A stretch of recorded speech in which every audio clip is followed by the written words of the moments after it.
Hi, and welcome to ThreatTraq Essentials, where we're going to take a look at some everyday cybersecurity lessons we can learn from this week's ThreatTraq stories. I'm here with Mike Stair, who's on the show this week. How you doing, Mike? Good. How you doing, Don? Great. Let's talk about the story Matt Kaiser brought to us, and that was about a rather interesting new service that's available.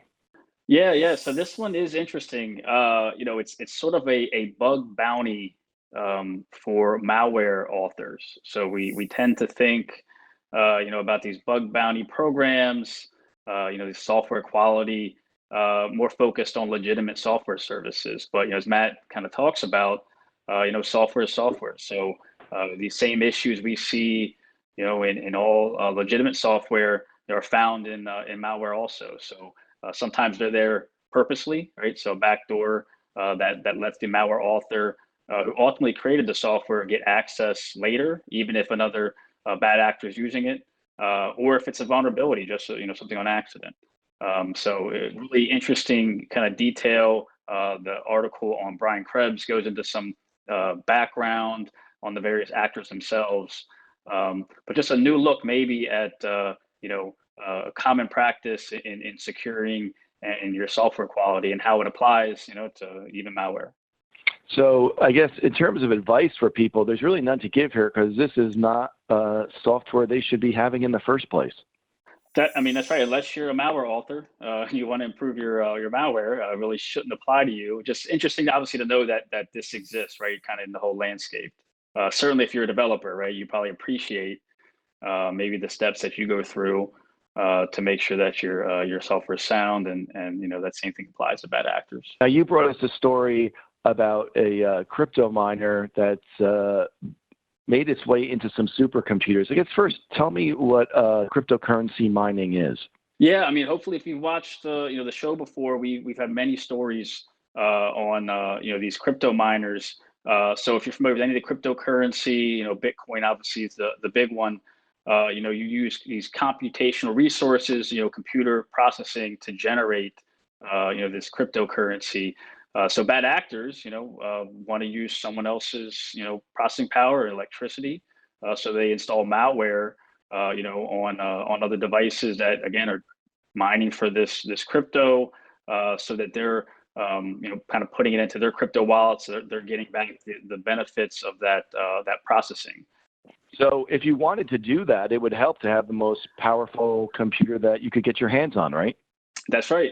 So, we see this obviously on workstations. We see it a lot in cloud resources. But as you mentioned, if you really want to get your bang for your buck, you can do better than maybe a supercomputer that's running on specialized hardware, in massive data centers. So, yeah, this story goes into really mysterious, kind of bizarre coincidence around all these compromises across Europe, affecting a bunch of different supercomputing efforts that all go back to again, these compromises of login hosts and mining this cryptocurrency.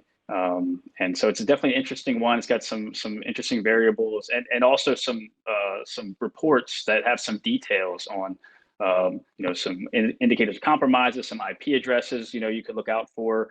It's still a lot of investigation, not necessarily targeted at these supercomputers. It could be part of a bigger campaign potentially. So there's some information on there that may be useful, again, beyond kind of this specific supercomputer compromise. Well, most of us don't own a supercomputer. So for the rest of us, what are some things that we can do to keep a cryptocurrency miner from getting on our machine? Yeah, just, general hygiene we've talked about, right? Keep your antivirus up to date.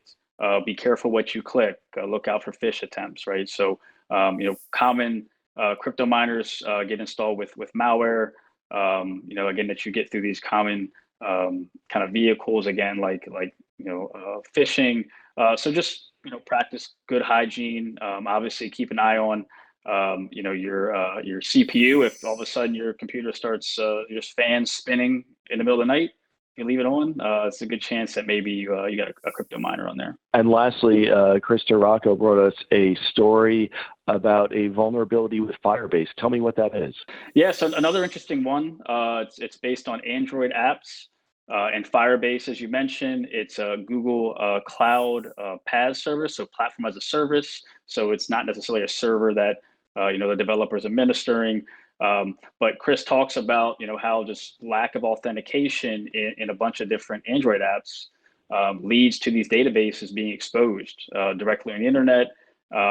Chris talks about ways they get found, they get accessed, and it's exposing lots of personal information, phone numbers, so it's definitely it's something we've seen before with in cloud, where it's difficult sometimes to properly secure things, and this time it's affecting Google Cloud. So there's a possibility that people using these apps have been affected by this, isn't there? There is, and we talk about how the story doesn't actually list the affected applications. So unfortunately, there's no list for anyone watching this to go and check and see if they have anything that's currently installed.